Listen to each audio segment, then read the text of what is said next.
Miarabantsika tatsanamana rehetra, manao izao fanakalozana izao aho ho fanampianatsika tantsaha-namana izay kely velaratsany any Andohasa. Any Andohasa mantsy ny mahazatra antsika tantsaha malagasy ny mamboly azy.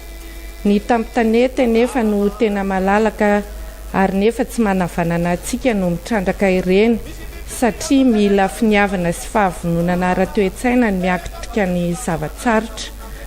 Fanohitra lehibe iray hoentintsika amin'izany mantsy ny fahavononan'ny saina manoloana ny zavatsarotra hiatrehan'ny vatana. Izany indrindra no anaovako izao fanakalozana izao mba ho ahafantarantsika tantsaha-namana fa mety ny fanamasahana tany miaraka amin'ny fambolemana mangahazo izay ahitana vokatra tsara sady misy tsiro hafa no betsaka.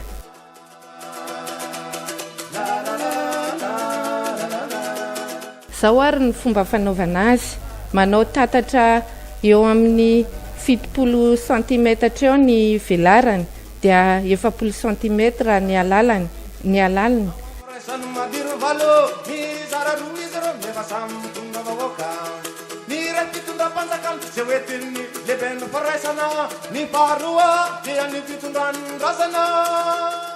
Manisy bozaka 20 cm ary manisy ravy maitso 20 cm.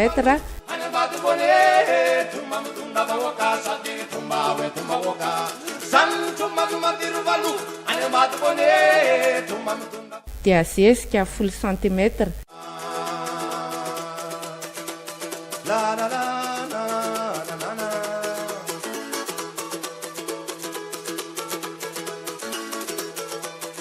Izay vao manototra tany.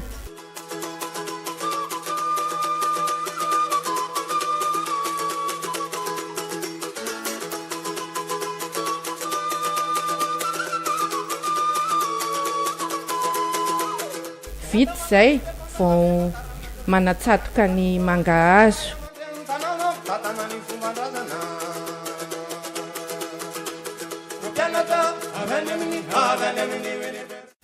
Tokony 50 cm ny elanelan'ireo mangahazo ireo amin'ny andaniny roa.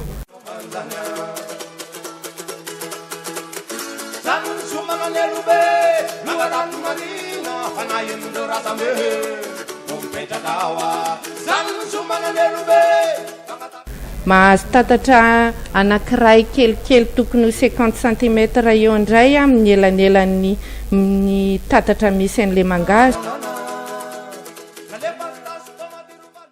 Dia verenana asiana bozaka sy ravy maitso ary tany mainty sy zezika indray io atao fambolena villa sy katsaka amin'ny fahavaratra ary azo asiana tsaramaso ihany koa. Marihana etona fa piompiombo ny tenako ka izany no antony mahatongahy mitrandraka izao tampitanety izao ho atao fambolena mangahazo sy fambolena katsaka mba hitsonjovana ny sakafon'ny omby sy ireo fatavina.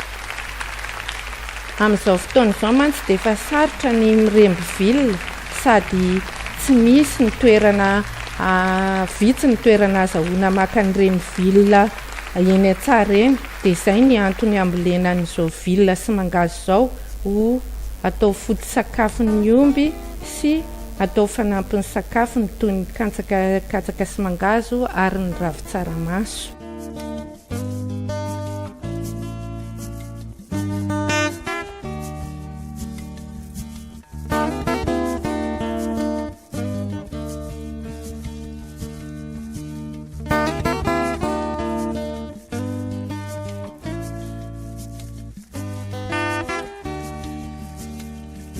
Tsy mety nilaza veny omaly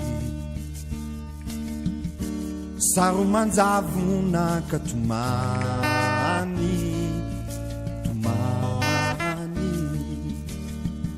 tsy mety mifo avesa tsy mare nefa tote tsy ambadika ihany Eva rehefa maty masoandro igny de nahatsiaro nazy fony anao rehefa maty masoandro igny